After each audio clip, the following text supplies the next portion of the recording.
पाठ 16 गिल्लू।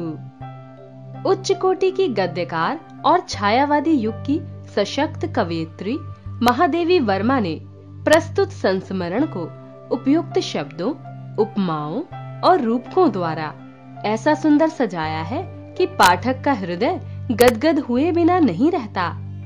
पाठ में कवयित्री ने पशु पक्षियों के प्रति प्रेम, आत्मीयता एवं संवेदनशीलता का अनूठा उदाहरण प्रस्तुत किया है।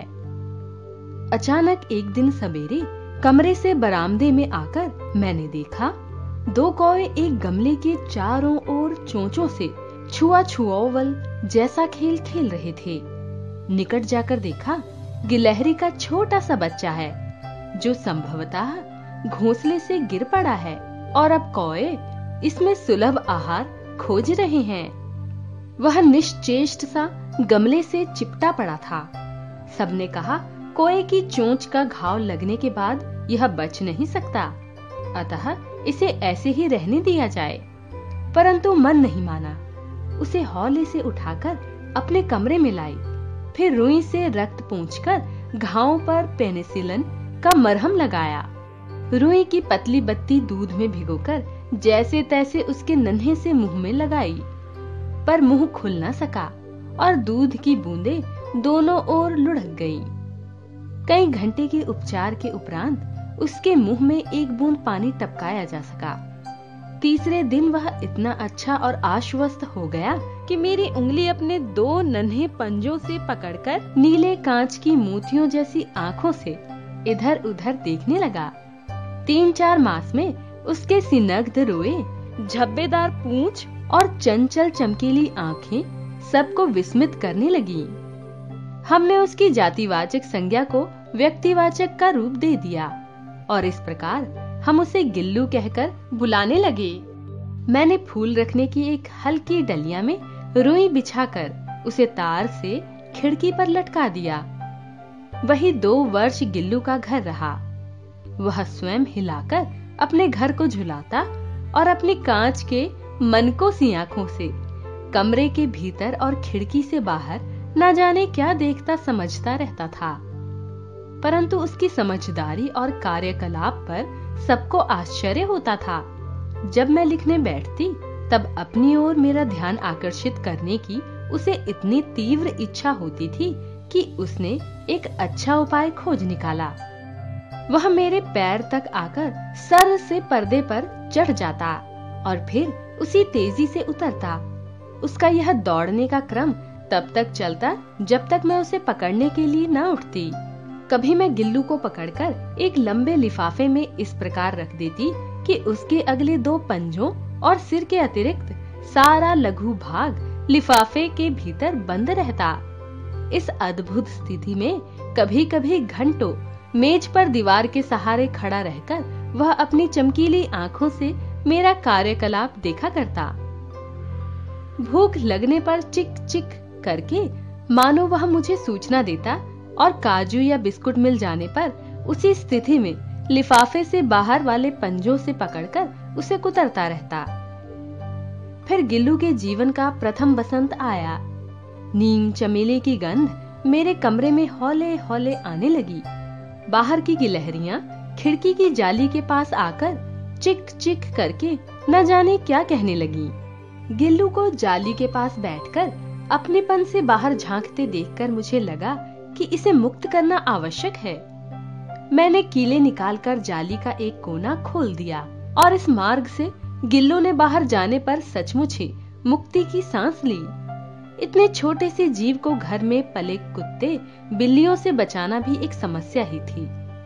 आवश्यक कागज पत्रों के कारण मेरे बाहर जाने पर कमरा बंद ही रहता था।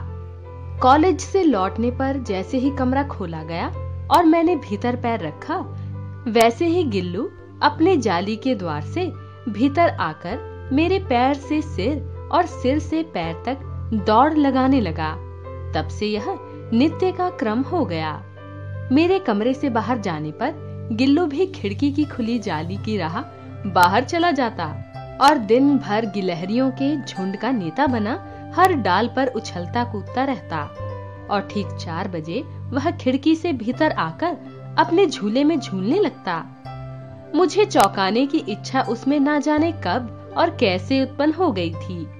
कभी फूलदान के फूलों में छिप जाता, कभी पर्दे की चुन्नट में और कभी सोन जूही की पत्तियों में।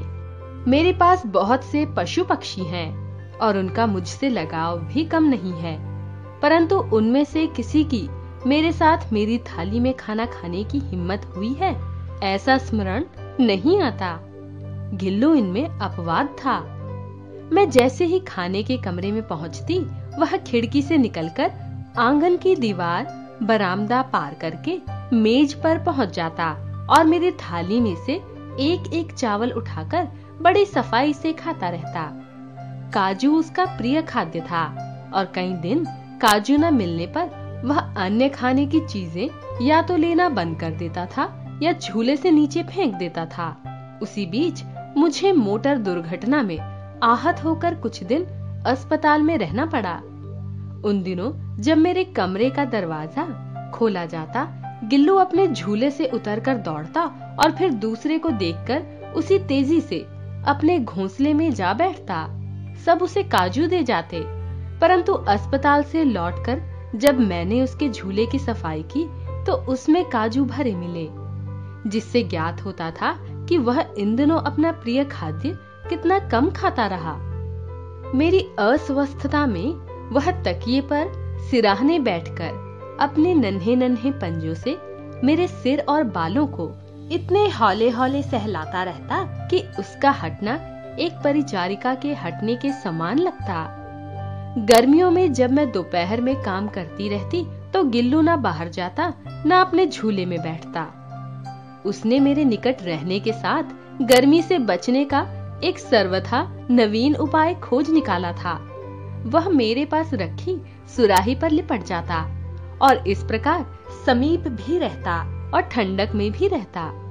गिलहरियों के जीवन की अवधि 2 वर्ष से अधिक नहीं होती, अतः गिल्लू की जीवन यात्रा का अंत आ ही गया।